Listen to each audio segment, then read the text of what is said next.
Muy buenos días con todos y todas. Les saluda Fernando Berríos, oficial de educación de la Oficina de UNESCO en Perú.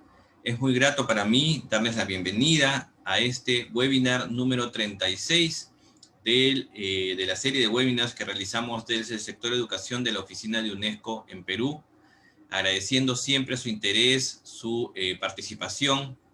Este webinar justamente nos trata sobre la educación sexual integral y el proyecto de vida de las y los adolescentes.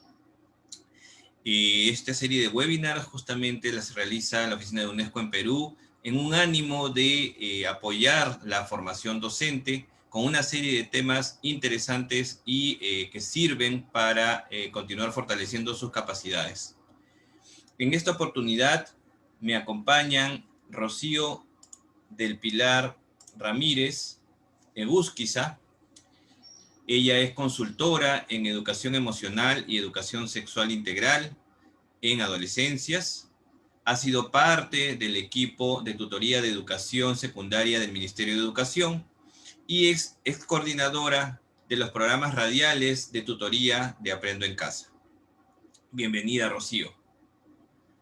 También me acompaña María Fernanda Torres. Ella es comunicadora para el desarrollo de la Pontificia Universidad Católica del Perú y trabaja desde hace más de 5 años en el Grupo de Análisis para el Desarrollo GRADE en proyectos de educación. Actualmente trabaja en el proyecto CREER, Creciendo en las Escuelas Rurales Multigrado del Perú, de GRADE, que tiene como objetivo la mejora de las prácticas pedagógicas y las actitudes hacia la igualdad de género en ámbitos rurales del país. Durante el 2020 ha brindado asistencia técnica al Ministerio de Educación en relación al enfoque de igualdad de género y la educación sexual integral, gracias al apoyo del Fondo de Poblaciones de UNESCO, del Fondo de Poblaciones de Naciones Unidas en Perú. Bienvenida también, María Fernanda. Muchas gracias por estarnos acompañando, muchas gracias por su participación en este webinar en un tema tan importante y que no debe ser relegado bajo ninguna circunstancia porque es parte del desarrollo integral de los y las estudiantes. Sin más preámbulo, porque siempre el tiempo nos es desfavorable y después estamos a veces con restricciones, vamos a pasar a las preguntas que hemos previsto para este webinar. La primera pregunta está referida a la definición de la educación sexual integral. Y en esta pregunta quisiéramos que ustedes nos pudieran contar también un poquito, comentar qué implica la educación sexual integral y por qué es importante para el desarrollo integral, valga la redundancia, de niños, niñas y adolescentes. Adelante, por favor. Bien, Fernando, buenos días a todos los que nos están siguiendo. Buenos días, Maffer. Antes de hablar sobre la educación sexual integral, que es una estrategia educativa, es importante que sepamos qué entendemos por sexualidad humana. Y como sabemos que toda estrategia educativa debe basarse en evidencias científicas rigurosamente validadas, nuestra aproximación a la definición de sexualidad humana tiene que ser igual y rigurosa. Entonces, si me permiten compartirles, voy a compartir un pequeño PPT que nos va a ayudar a ver un poquito más fácil esto. Aquí está.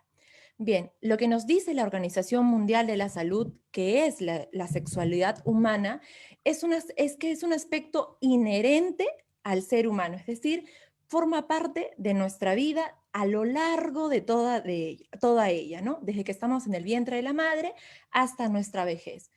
Y la sexualidad, muy por el contrario de lo que se piensa, no comienza únicamente en la adolescencia, sino le comenzamos a vivir una de sus dimensiones cuando estamos en el vientre de nuestra madre y se nos asigna una primera característica que es nuestro sexo cromosómico, XX, XY, y desde ahí ya estamos viviendo nuestra sexualidad.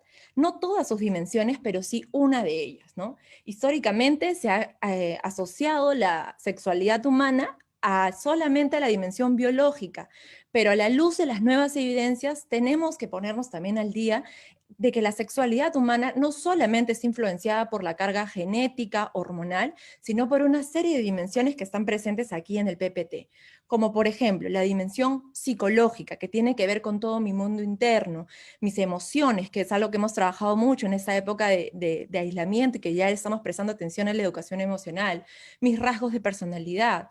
pero también mi sexualidad estará influenciada y se verá condicionada y educada por mi dimensión sociocultural. ¿A qué tipo de cultura pertenezco? ¿Una cultura machista? ¿Una cultura que es más igualitaria? ¿A qué tiempo histórico vivo? No será lo mismo ser mujer en el año 2020 que ser mujer en Grecia y en Roma. ¿Cuáles son las leyes que nos protegen? ¿Qué castiga y sanciona la ley y qué premia en mi sociedad y cómo nos organizamos políticamente? Pero también hay dos dimensiones que muy pocas veces se hablan y son muy importantes para la sexualidad humana, que es la dimensión espiritual, que tiene que ver con mis creencias, con mi fe, y la ética, que son los principios que yo considero deben regir mi comportamiento en la sociedad para que sea una convivencia democrática. Entonces, estas 5 dimensiones influyen en lo que yo construyo como mi propia sexualidad. Pero al mismo tiempo, mi sexualidad funciona como un sistema más, como un sistema de la persona. ¿A qué me refiero con sistema? Pensemos en un sistema digestivo, en un sistema circulatorio, que de repente son conceptos que tenemos un poquito más asociados desde que somos de niños. ¿Y por qué decimos que funciona la sexualidad como un sistema? Porque tiene elementos organizados que interactúan entre sí y que cumplen funciones. Entonces, como una buena teoría de los sistemas, dentro de mi sexualidad ingresará información, toda esta información proveniente de mis distintas dimensiones.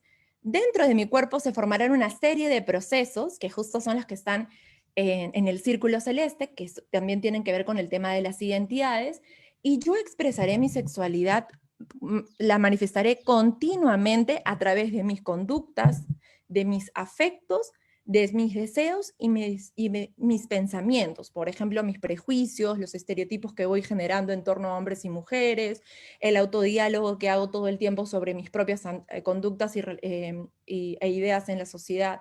Entonces, la sexualidad humana funciona como ese sistema en donde ingresa información, se transforma información en lo que se llaman procesos sexuales y se manifiesta a través de todas estas conductas, afectos, deseos, pensamientos, que son realmente manifestaciones con las que el maestro está sumamente vinculado, porque son los que trabajan, por ejemplo, la convivencia escolar, el buen trato escolar, el clima del aula, y también la identidad y la construcción del proyecto de vida.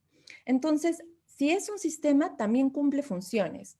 Y muy por el contrario, no solamente cumple la función reproductiva, sino una función que hoy día vamos a desarrollar a lo largo del webinar, que es la función de generar vínculos. A través de mi sexualidad, yo puedo saber, voy a comenzar a desarrollar mis tipos de apego, por ejemplo, en la primera infancia. Voy a desarrollar mis amistades, con quién me sentiré más afín o no, mis relaciones de pareja. Sabré cómo comunicarme con mis padres, con mis amigos, con mis docentes. Entonces, esta función de la sexualidad, que es la función relacional, es sumamente importante y trabaja directamente la identidad del proyecto de vida.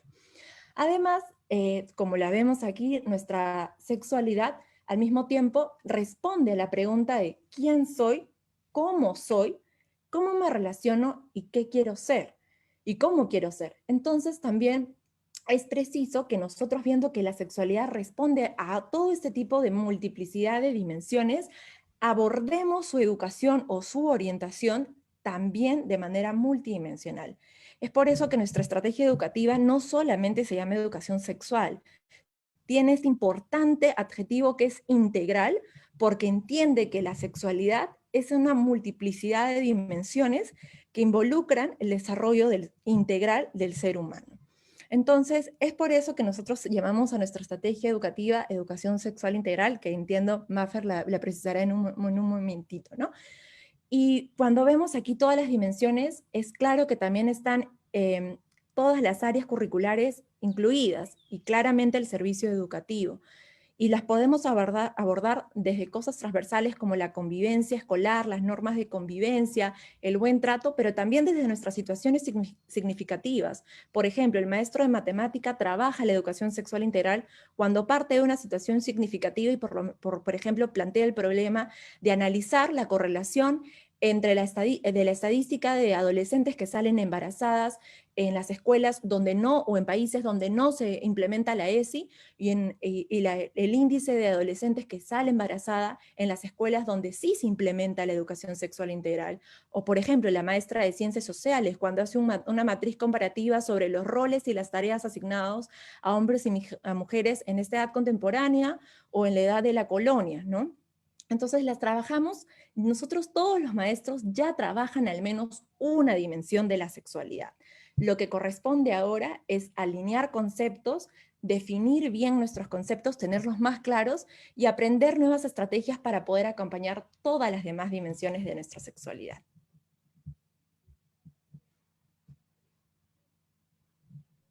Gracias, Rocío. De hecho, Rocío ha abordado las dimensiones de la sexualidad y esto es sumamente importante para entender qué es la educación sexual integral, ¿no? La educación sexual integral, yo voy a retomar el concepto que se usa en nuestro Currículo Nacional de Educación Básica, el que tenemos actualmente vigente, y es el espacio sistemático de enseñanza y aprendizaje que promueve valores, conocimientos, actitudes y habilidades.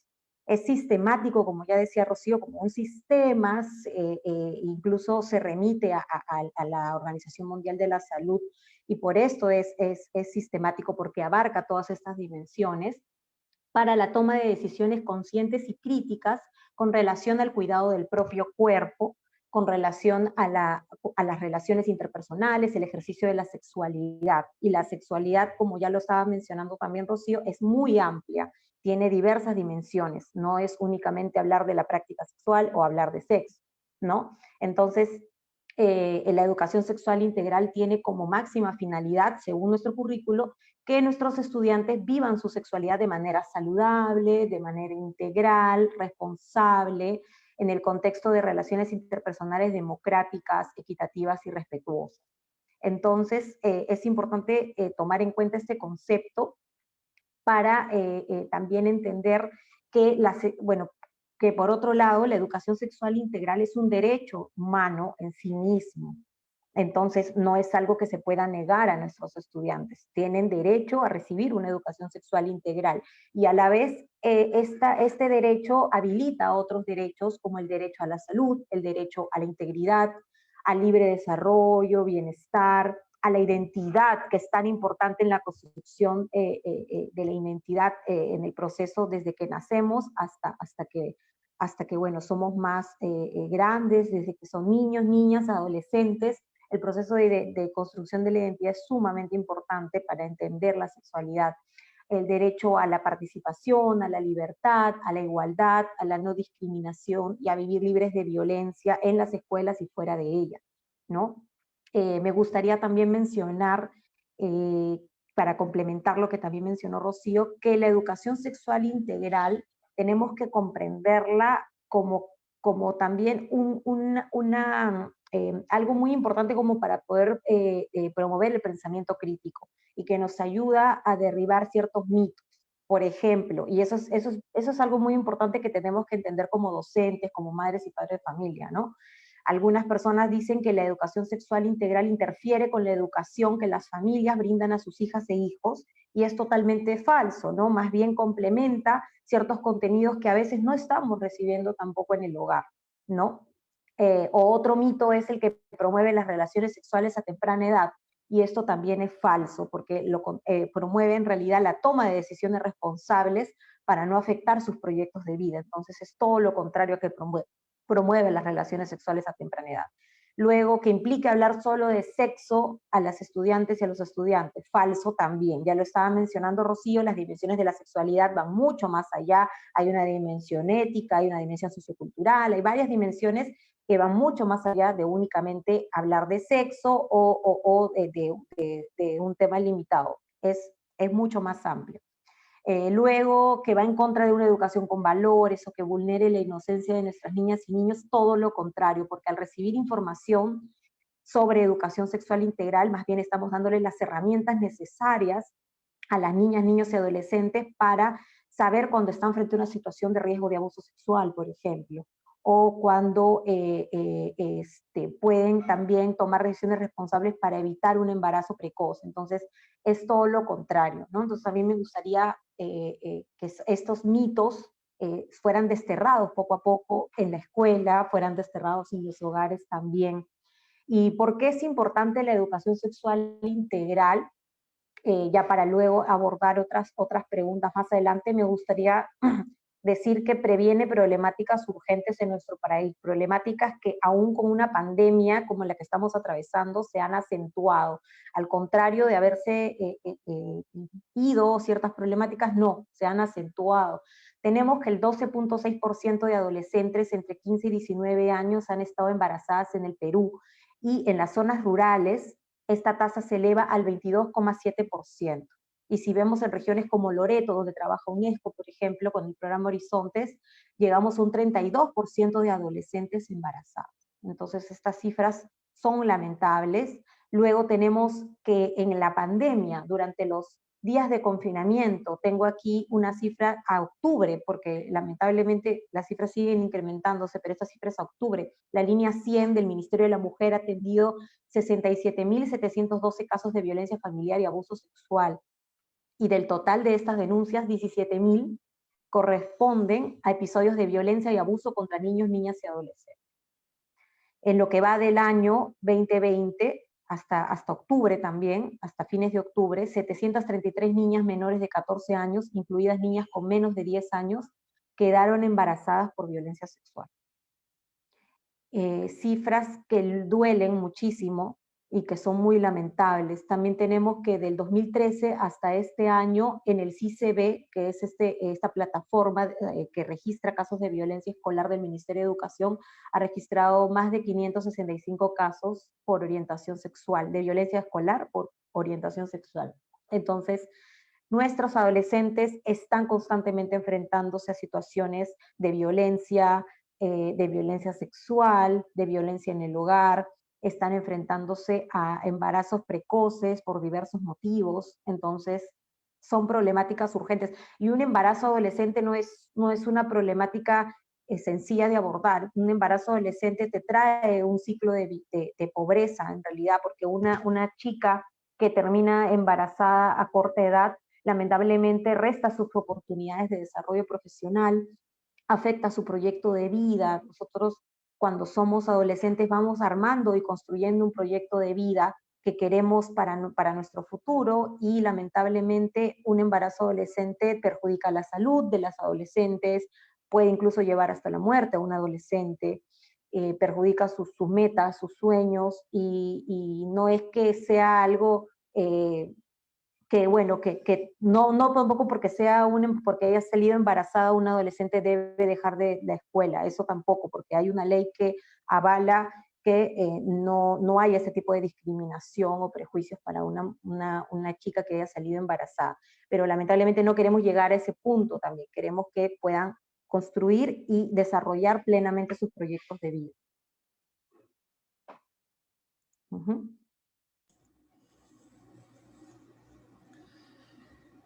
Muchas gracias, Rocío y María Fernanda, por esta primera intervención.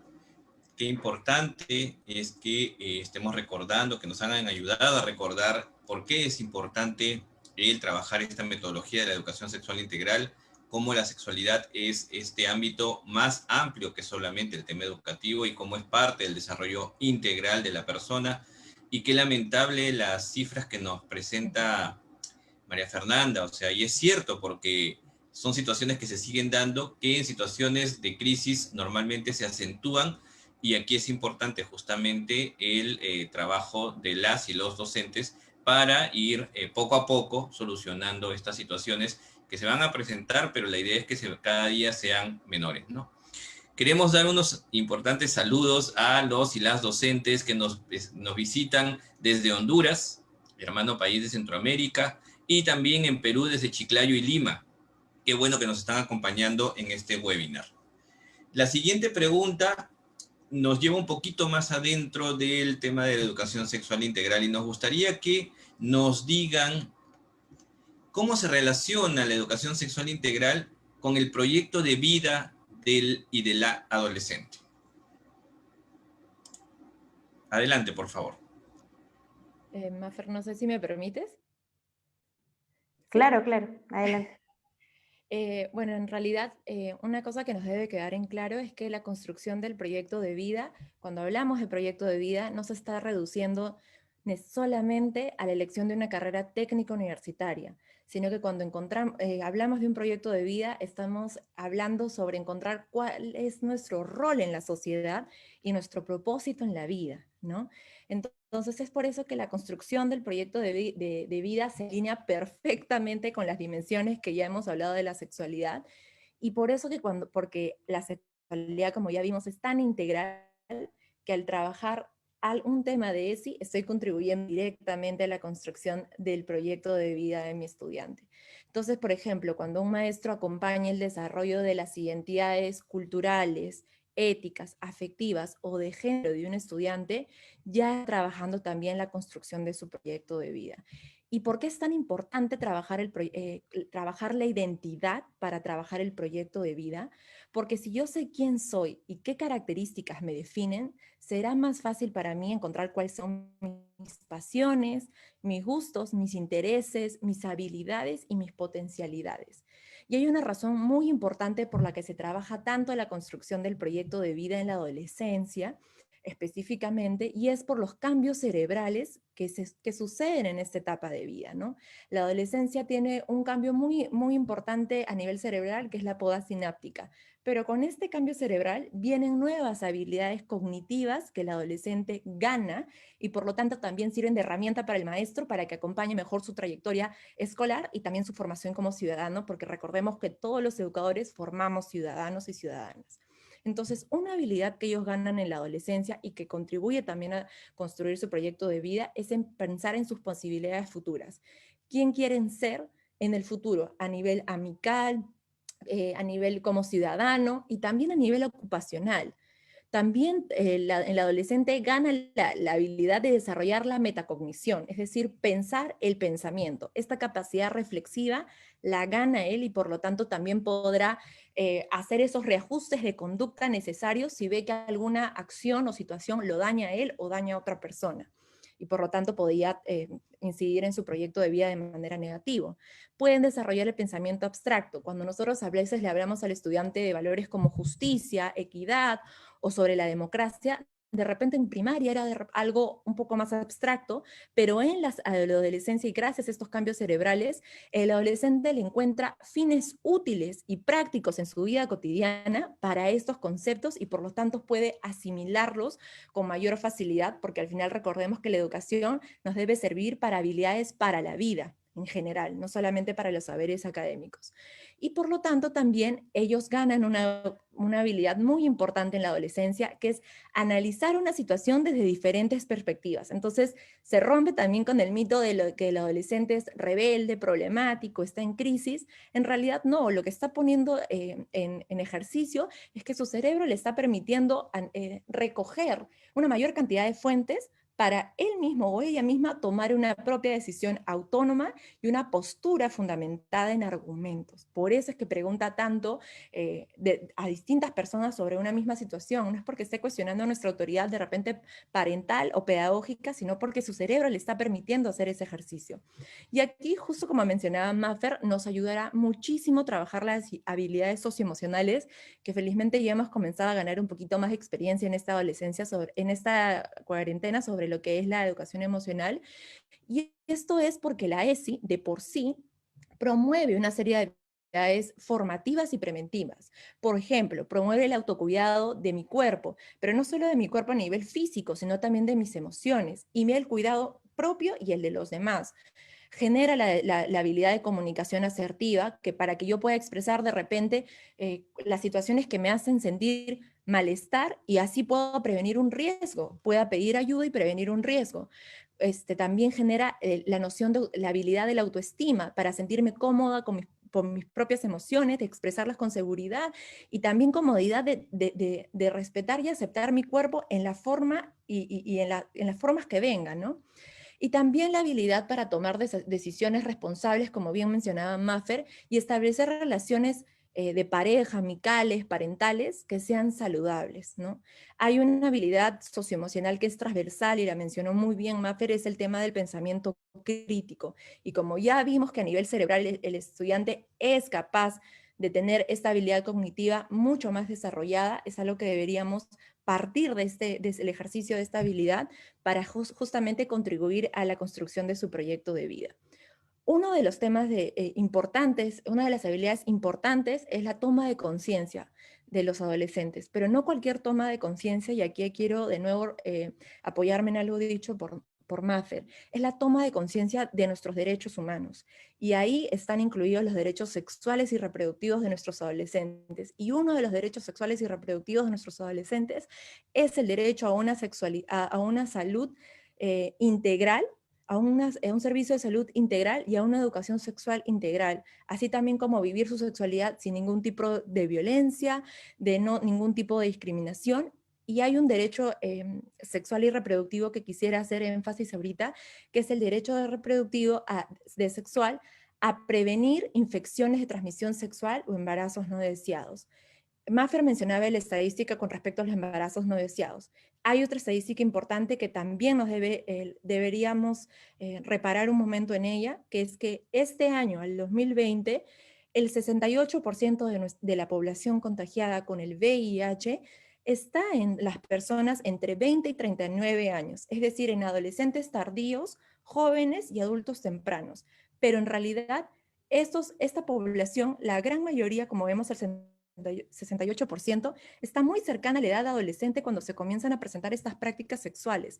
Entonces, ahí hay una tarea que nosotros tenemos que hacer para prevenir. Si bien el VIH a tiempo no me mata, no se convierte en SIDA, sí es un derecho que nuestros estudiantes tengan la información necesaria para prevenir el contagio de esta infección, porque al igual que el embarazo adolescente, los condiciona de alguna manera en la construcción de su proyecto de vida, y lo que nosotros queremos es garantizar que vivan su vida de la manera más plena, porque si una persona se siente plena, de esta manera contribuirá mejor en su sociedad.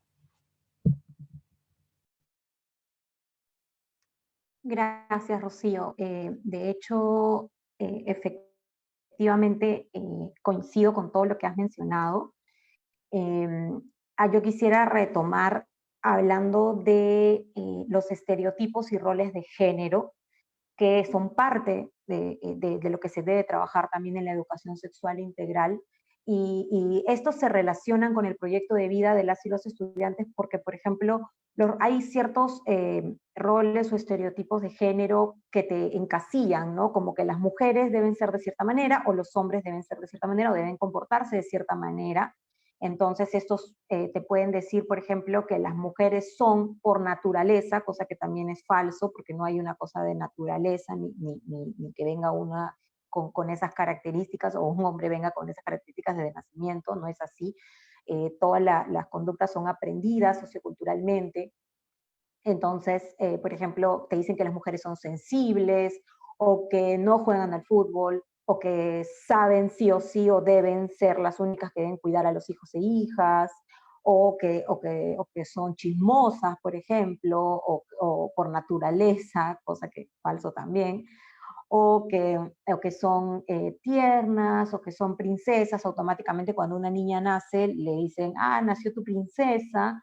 Entonces le dan ese tipo de atribuciones a las mujeres o a los hombres, por ejemplo, el que sean fuertes, o que son rudos, o que siempre son desobedientes, o que no deben jugar con muñecas, o que no deben jugar con la cocinita.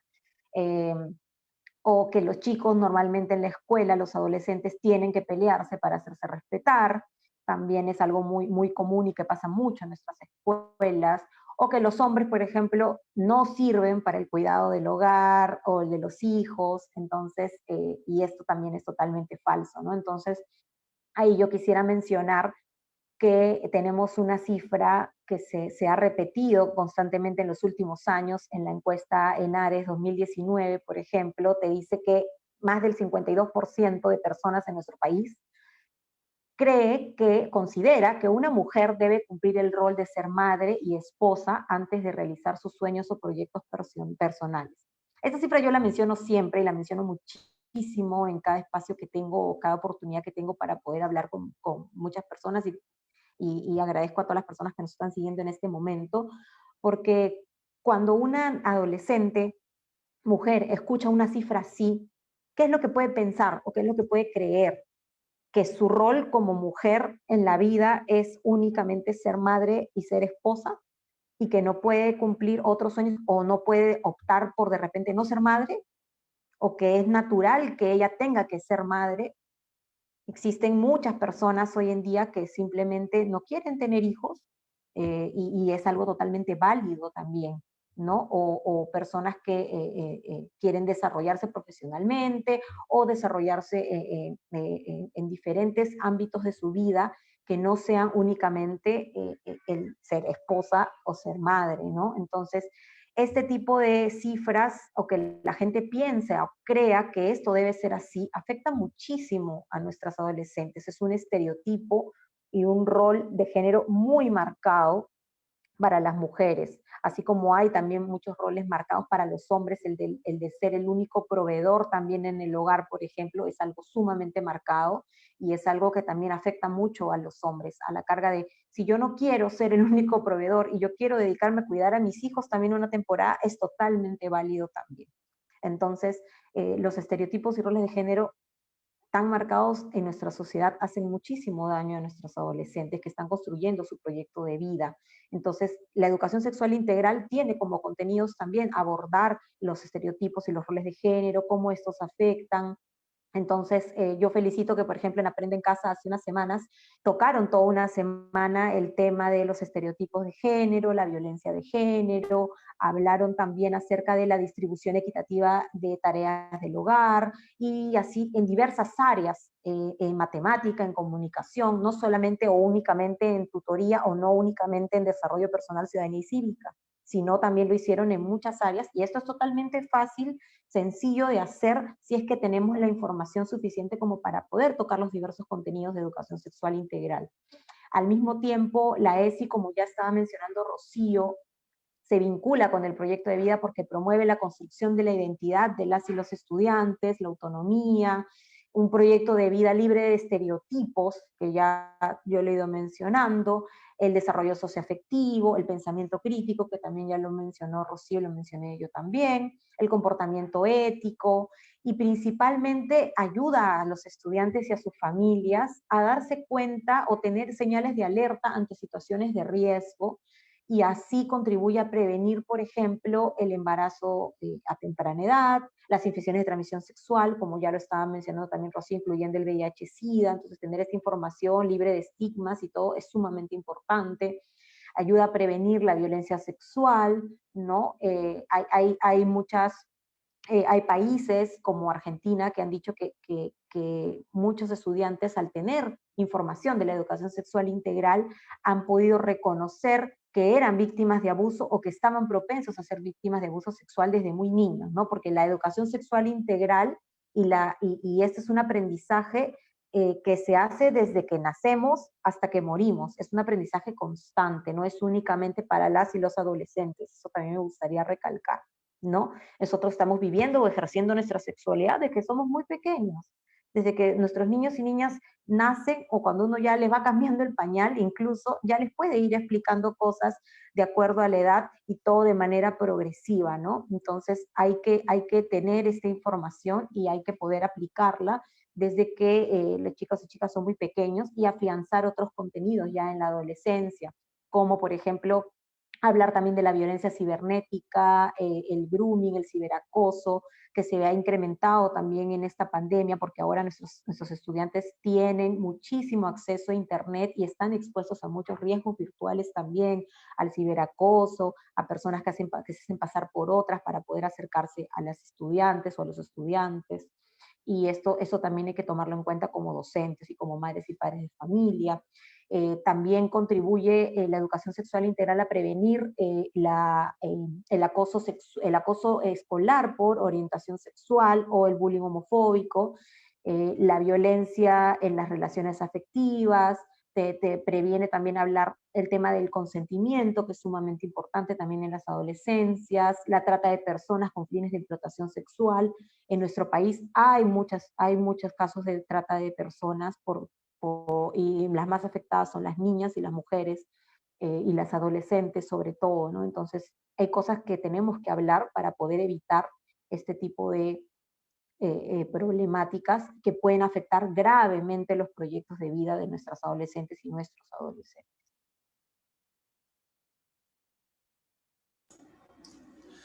Muchas gracias, Mafer y Rocío, por sus respuestas a esta segunda pregunta. Qué importantes son estos mensajes que nos dan, primero bueno, no es lo primero, pero separando el tema reproductivo de la educación sexual, porque la sexualidad, como bien dijo Rocío desde la primera pregunta, es una dimensión, bueno, tiene varias dimensiones, pero es una parte integral del desarrollo de la persona. Lo acaba de decir Mafer también, no tiene que ver, no es que vamos a hablarle de sexo a un pequeño, a un niño, pero empezamos a hablar de corporeidad, de higiene, de reconocimiento, y además esta vinculación tan importante que ya se va a manifestar en la adolescencia, pero se manifiesta desde pequeños la interacción con sus pares, con otros niños, con otras niñas. Y desde allí empieza justamente este aprendizaje donde no debemos de fomentar temas de estereotipo, donde no debemos fomentar temas de discriminación, sino todo lo contrario, pensar que todos somos diversos, que todos somos diferentes y que ahí hay un valor agregado porque aprendemos unos de otros. Y no debemos discriminar a nadie porque es así o porque es asá, ni criticarlo, sino más bien incorporarlo y aprender de él o de ella, porque todos queremos vivir en una sociedad más justa, más democrática, más equitativa, ¿no? Tenemos más saluditos, y me van a disculpar que tengo que mirar el celular porque no me acuerdo de todos, ¿no? A los docentes y las docentes que nos están visitando y que están participando desde Trujillo, la institución educativa Emilio Espinosa de Chanchaque, Piura, la institución educativa 6100 de Santa María Reina de la Quebrada Verde de Pachacámac, a nuestros colegas de Edugestores Lima Metropolitana.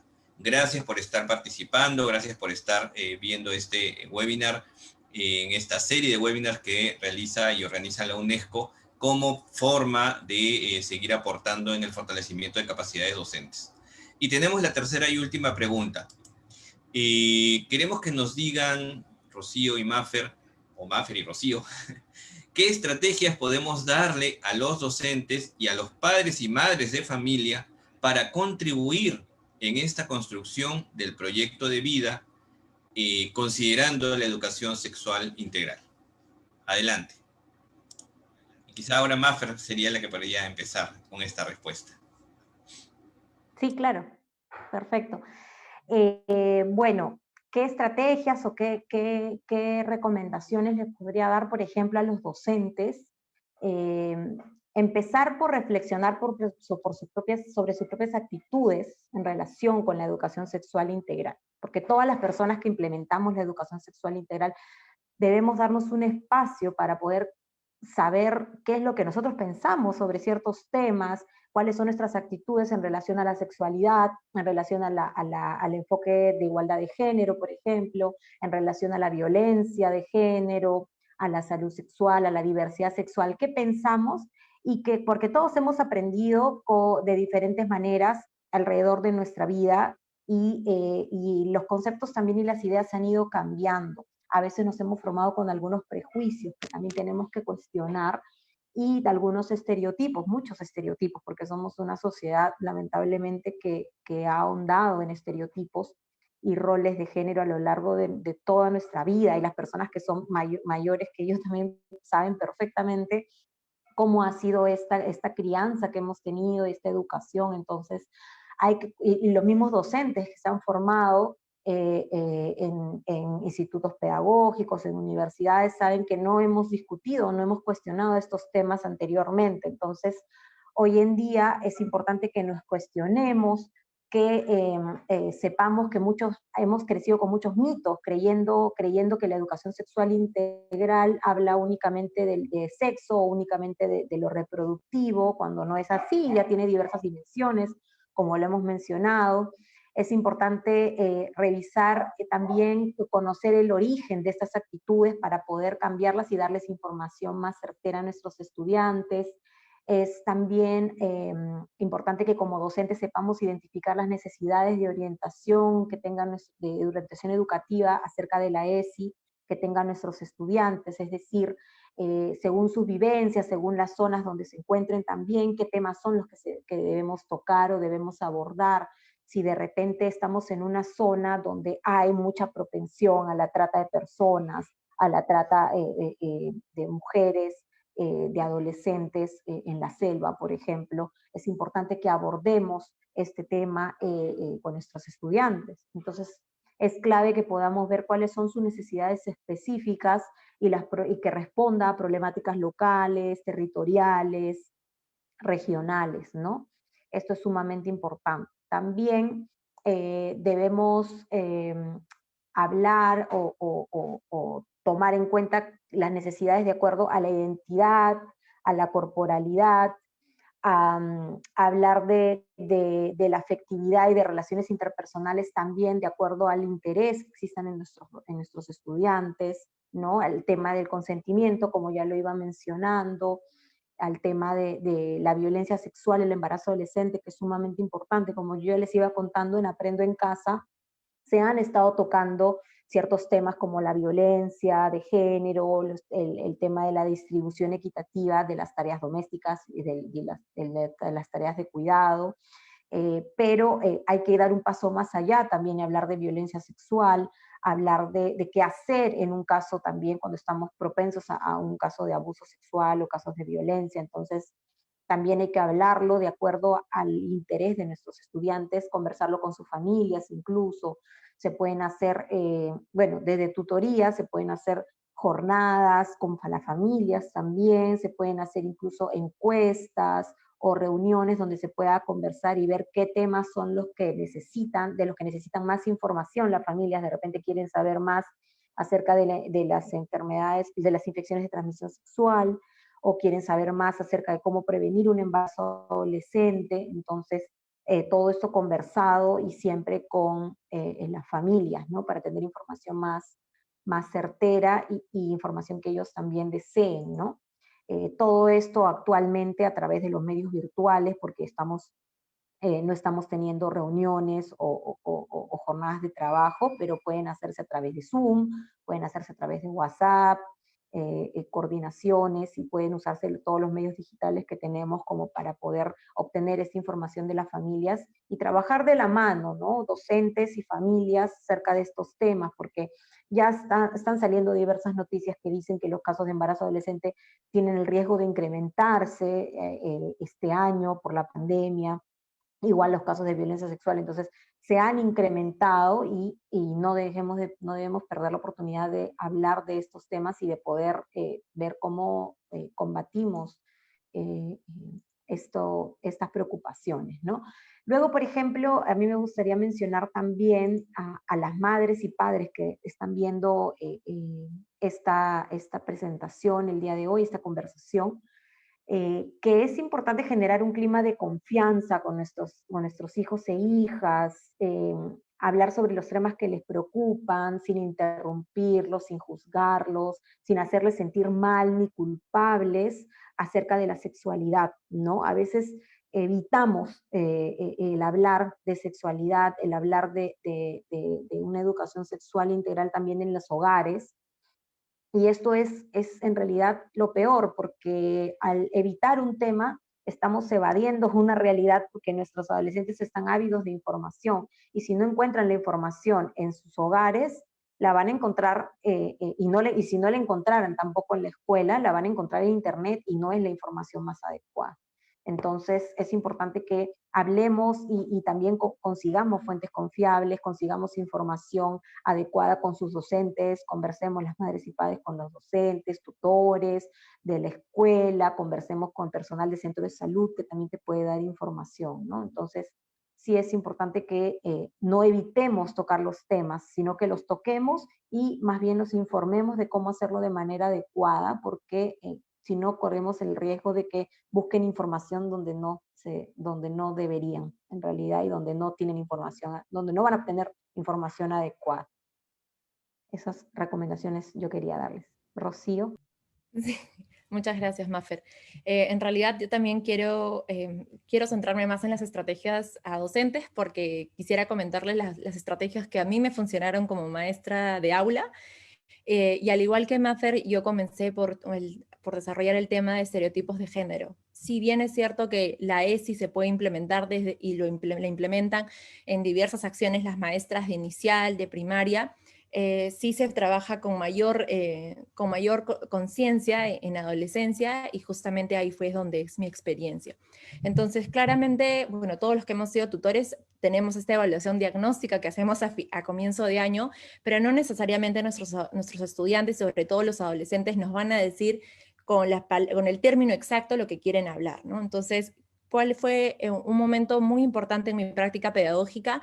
Fue cuando pasó un feminicidio que conmocionó a la sociedad peruana, que fue el feminicidio de Avi Ágreda en el 2018, y en realidad ese feminicidio no solamente conmocionó a todo el Perú, sino a la comunidad donde yo también estaba laborando como maestra. Entonces, al darme cuenta que eso movilizaba una serie de emociones en los estudiantes y eran preguntas que hacían con respecto a este asesinato, partimos de esa situación significativa para analizar de qué era el feminicidio a esta chica, Avi Ágreda, y comenzamos a hacer la movilización de saberes previos. ¿Qué cosas sabían ellos o qué información habían recogido de repente académica o perceptual a través de sus percepciones sobre las causas de un feminicidio en el Perú? No solamente las estructurales, sino las inmediatas, y quiénes eran los actores involucrados. Y casi de manera inmediata mis estudiantes se dieron cuenta que en realidad las causas estaban en esas creencias con las que crecían sobre cómo debería ser un hombre y cómo debería ser una mujer. Y ahí identificamos que una creencia con la que había crecido el agresor era que el hombre tenía el control sobre la mujer y esta mujer no podía decirle que no.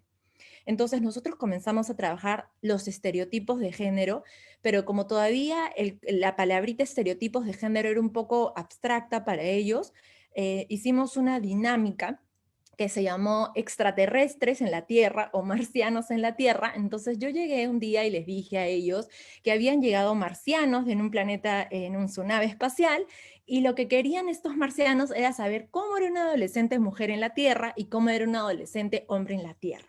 Entonces al grupo de los hombres, porque mi salón era de pocos alumnos, les dije, ustedes van a hacer todas las características de las mujeres, y al grupo de las mujeres todas las características de los hombres. Entonces me tenían que decir este adolescente mujer, porque le iban a explicar al marciano, cómo se vestía, qué lenguaje usaba, qué le gustaba, qué colores utilizaba en su ropa, cómo comunicaba sus emociones, con qué cursos le iba mejor en el colegio. Entonces, casi sin darse cuenta, jugando, los chicos proyectaron todos sus imaginarios, que eran en realidad los estereotipos de género, esas creencias con las que crecemos, y comenzaron a exponer en clase supuestamente esos marcianos cómo eran las estudiantes mujeres y las estudiantes hombres, ¿no? Entonces, yo comencé a hacerles las preguntas, comenzamos a hacer el pensamiento crítico a partir de la pregunta si ellos eran libres o no. Entonces ellos en un primer momento se molestaban y me decían, claro que soy libre, profesora. Entonces cuando yo les preguntaba por qué, en la fundamentación es donde se daban cuenta que en realidad estos estereotipos, no solamente los de género, sino muchos más, nos limitan y nos acortan esa libertad que como seres humanos tenemos. Entonces ahí lo que dijimos es, ok, démonos cuenta que estas creencias con las que hemos crecido son acuerdos, normas que los seres humanos hemos creado, pero que en la historia de la humanidad hay muchos acuerdos que los seres humanos hemos creado y que luego nos hemos dado cuenta que nos hacen daño y los hemos cambiado. Entonces comenzamos a hacer una dinámica, comenzamos a movilizar una serie de estereotipos, y por ejemplo también hablamos sobre el voto femenino, cómo en algún momento se pensaba que el que decidía por la familia era el hombre, lo que se conocía en otras etapas como el pater families. Entonces no era necesario que la mujer vote, ¿no? No había representación necesaria de parte de la mujer, y cómo cuando nos dimos cuenta que eso vulneraba sus derechos, la mujer también accedió al voto, o la esclavitud de nuestra época colonial, y que al darnos cuenta cuenta que también la esclavitud vulneraba los derechos de algunas personas, se abolió la esclavitud, entonces comenzamos a darnos cuenta que como humanidad es posible reparar aquellos acuerdos sociales en los que llegamos y quizás nos hacen daño, y no nos habíamos dado cuenta. Entonces comenzamos a indagar en todos estos, de repente, estereotipos que nos estaban cortando esta libertad que era tan importante y que decían mis chicos a todas luces que eran libres. Entonces comenzaron a escribir estereotipos de géneros que los habían estado limitando, y lo que hicimos fue un ritual. Me di cuenta que para ellos era muy importante la carga simbólica y que aprendían más a través de los simbolismos. Entonces hicimos un ritual en clase y acuñamos el lema: nosotros lo construimos, nosotros lo deconstruimos. Entonces pusimos el tacho del salón al medio de la clase, en la clase de tutoría, y cada uno escribió un estereotipo que lo estuviera limitando. Entonces pasaba una persona, y les he traído un ejemplo acá, con su papelito, y leía en voz alta el estereotipo que lo había estado limitando. Como bien dijo Maffer, por ejemplo, yo tenía muchos de mis alumnos que querían dedicarse a ser chefs, entonces decía que él había crecido con el estereotipo de que los hombres no se dedican a la cocina. Hubo otras alumnas que querían ser ingenieras y les habían dicho que las mujeres no eran buenas en matemática. Entonces, este ritual consistía en leer el enunciado y, por ejemplo, decía: los hombres no se dedican a la cocina. Nosotros lo construimos, nosotros lo deconstruimos. Y lo rompíamos y lo botábamos al tacho. Entonces, esto simbólicamente los educó mucho a ellos porque se liberaron de varias creencias con las que venían, y también tomaron conciencia que los estereotipos o las normas son perfectibles y cambiables si es que nos damos cuenta que nos hace daño. Entonces, por lo tanto, lo primero que tienen que estar bien afianzado en ellos es un tema de derechos. Si ellos son conscientes de sus derechos humanos, van a poder hacer este ejercicio de manera más autónoma, de identificar aquellas conductas que les hacen daño y aquellas que no.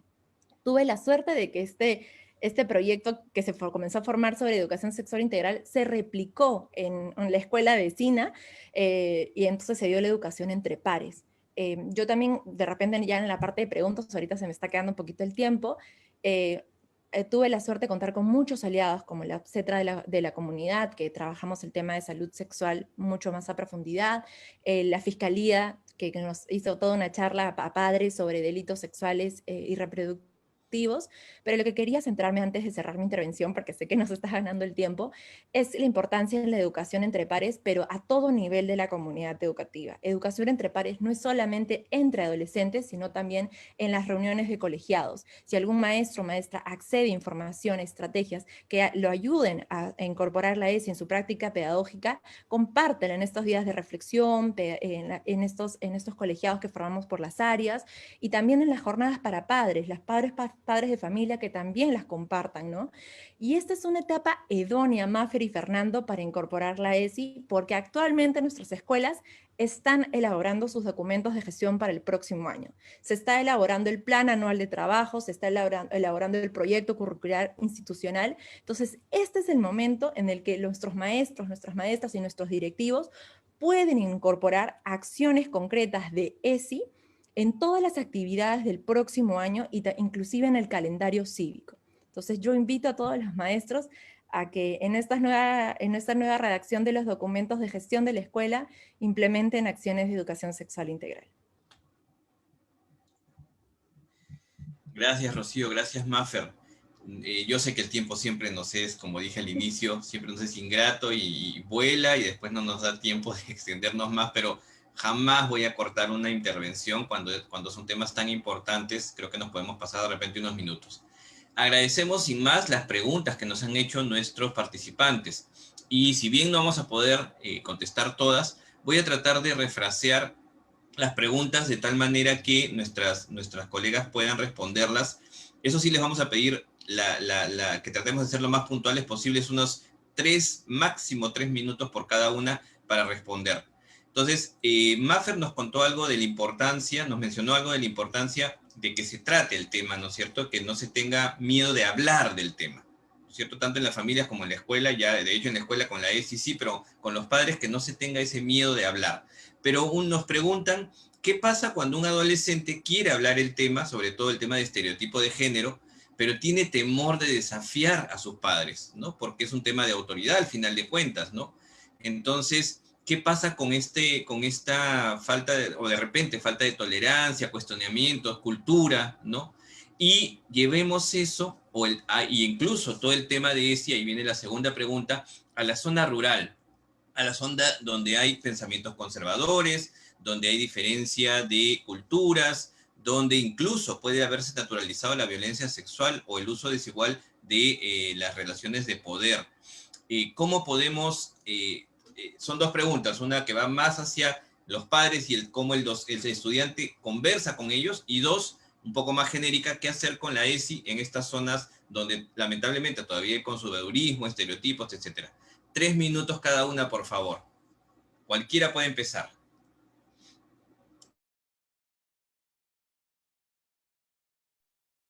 Sí, si quieren empiezo yo con la primera pregunta de cómo abordar. En realidad no se trata de desafiar a las madres y padres, o sea, sabemos perfectamente que nuestras madres y padres tienen otros pensamientos, el tema tanto hablar de sexualidad o el enfoque de género, por ejemplo, han ido cambiando a lo largo de los años. Las cosas no son las mismas tampoco en nuestra cultura que en otras culturas. Dentro del mismo Perú hay diferentes culturas y hay diferentes idiosincrasias y formas de cómo convivir en sociedad, ¿no? Entonces, no se trata de desafiar, sino se trata de tener información adecuada. De repente los estudiantes, los adolescentes adquieren información adecuada en la escuela, que sería lo ideal, o pueden acceder a información en los centros de salud también, y ir con esta información y dialogar, porque a veces, lamentablemente, algunas madres y padres se niegan a hablar de estos temas por algunas creencias, por algunos prejuicios, por esto, pero no solamente por eso, sino porque no tienen información. Entonces uno no quiere hablar de lo que no sabe, uno no quiere hablar de lo que no conoce. Entonces, para no quedar mal tú con tu hijo, tu hija, o sea, si me viene a preguntar sobre lo que yo no sé, y eso pasa muchísimo, ¿no? Y la sexualidad, y hablar de sexualidad y de educación sexual es justamente es eso, ¿no? Porque hay tantos mitos alrededor de esto que mucha gente ha preferido no hablarlo, entonces no informarme y ya, bueno, por ende, bueno, que mi hijo se entere donde puede enterarse, ¿no? O que no se entere y, bueno, ya sabemos perfectamente qué sucede cuando no se enteran, ¿no? Entonces, justamente lo que pueden hacer los estudiantes que tengan esta información es conversarla con sus padres, informarlos también a ellos y ellas, porque ellos también necesitan información para poder dialogar de estos temas. Entonces yo creo que eso es uno, ¿no? De las cosas importantes, no desafiar, sino conversar, dialogar, ¿no? Tiene que haber un diálogo, porque si desafío, bueno, ya se corta el diálogo y sencillamente no se puede ahondar, ¿no? En ningún tema. Entonces, dialogar, esto es un tema para hablar en las familias. Aprendo en casa ha sido una muy buena posibilidad de poder recibir estos contenidos en casa y poder dialogar sobre estos temas. No se han abordado todavía algunos temas de sexualidad, pero espero y ansío que Si Aprendo en Casa ha llegado para quedarse, y eso es lo que han dicho en el Ministerio de Educación. El próximo año también se sigan tocando estos temas y sería ideal, ¿no? Entonces, eso, y yo creo que, no sé si respondo ahorita la segunda pregunta o pasa Rocío y luego respondo. Ok, ok, Rocío, que nos cuente qué piensa sobre esta primera pregunta. Gracias, Mafer. En realidad yo pensaba que Mafer respondía a la primera y yo en la segunda, así que estuve haciendo unas anotaciones aquí. Yo creo que yo fui maestra en zona rural, sé que el tema de las creencias, en algunos casos las creencias religiosas muy fundamentalistas, pueden condicionar a que nuestra propia adolescente o adolescente se sienta inclusive culpable de recibir esta información en la escuela. Me ha pasado tener que trabajar todo un proceso primero de sensibilización del estudiante, de que no sienta ni culpa de recibir esa información, y entonces mi aproximación y mi consejo sería que todo parta de un enfoque de derechos. Nosotros como bien sabemos, nuestra educación no es bancaria, no es una transmisión dura de conocimientos y que lo que dice el maestro inmediatamente tiene que ser pasivamente asimilado por el estudiante. Entonces, primero saquémonos esta mochila, porque nuestra tarea como docentes es generar el pensamiento crítico a través de evidencia científica. Entonces, la otra vez una maestra me hizo justo la misma pregunta y le respondí lo mismo.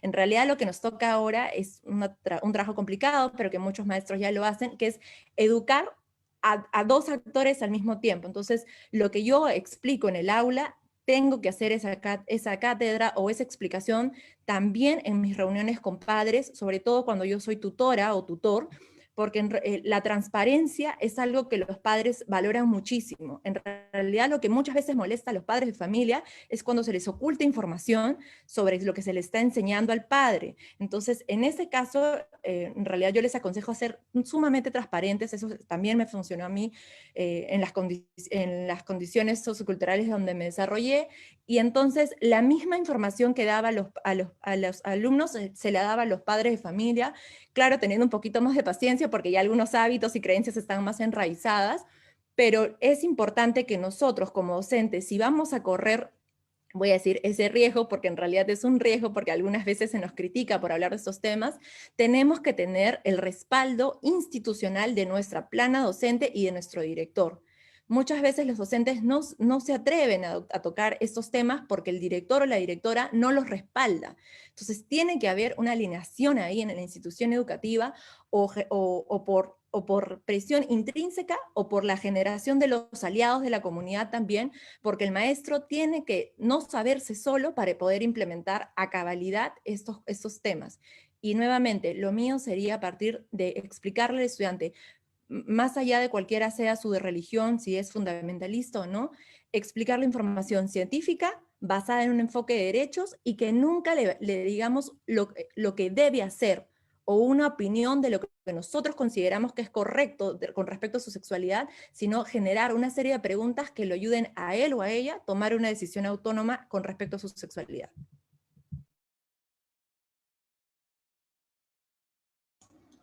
Muchísimas gracias a Rocío Ramírez y a María Fernanda Torres. El tiempo nos ha ganado. Hubiéramos querido tener un poquito más, siempre pasa. Pero de verdad, muchísimas gracias por darnos estas explicaciones, estas aclaraciones, estos temas que nutren nuestros conocimientos, y también hasta cierto punto es un cambio que necesitamos de nuestras actitudes, ¿no? O sea, el pedido a los docentes es reflexionemos sobre lo que hemos construido nosotros mismos con nuestras ideas de sexualidad, cuántos estereotipos nos hemos quedado, y tenemos que, como hizo Rocío en su dinámica, romperlos y tirarlos a la basura para volver a construir en pro y en bienestar de nuestros estudiantes estas ideas de apertura, de diálogo y de educación sexual integral, al final de cuentas, ¿verdad? Muchas gracias a ambas por su participación. Muchas gracias a todos y todas las docentes que nos han acompañado. Seguiremos trabajando estos webinars que son para ustedes, y que nos traen cada semana estos temas que nos ayudan a seguir fortaleciendo nuestras capacidades. Muy buenas tardes a todos y todas, y con esto terminamos nuestra transmisión. Gracias, muchas gracias Fernando, gracias a UNESCO, gracias. Muchas gracias, y a implementar el derecho a la ESI. Un abrazo.